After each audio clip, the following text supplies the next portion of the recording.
Are we about to have a blast from the past when it comes to Canada Post and another labor disruption? Have you started getting emails from partners of Canada Post warning about a potential labor disruption? That's because the May 22nd date is obviously looming.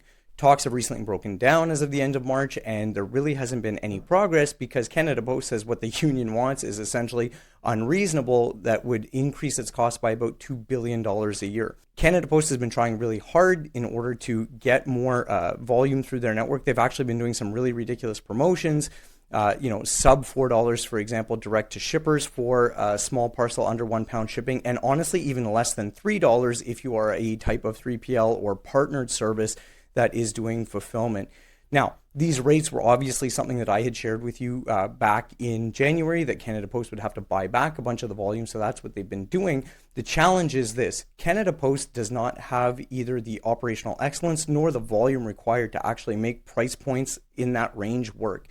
The only thing that that's going to do for them is essentially kill their business even faster. The problem that they're having now is that they need to make fundamental network changes, and they're not getting any cooperation from the union. I can tell you this: if a labor dispute during peak period Q4 had people relatively unfazed and using alternative services, having another labor disruption going into the summer, which is typically a lower period for e-commerce sales, is going to do nothing but make their situation even worse and their relevancy with customers even lower than what it is now.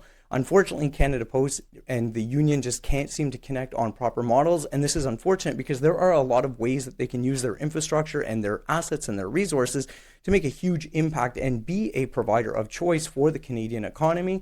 Do I think that there's going to be a labor dispute? I don't know. Honestly, I think unfortunately the union and the workers may think that it will yield better results than it will. I think it'll be unfortunate if they go on another dispute because it will just continue to drive a wedge even more into that relationship with shippers and will cause them to push more and more of their volume to alternative channels. There is a little bit of confusion though, just so that you understand. There's another sort of bit of news going around that negotiations had been deferred until 2026. It's important to understand that that's because there's two different unions and two different issues that are going on with Canada Post. One, obviously, with the mail carriers for letter and parcel delivery, and the other with management. It is the management and admin group that has been pushed out to 2026. So if you are a shipper and you are using Canada Post, please be aware that you should start negotiating with alternative carriers now.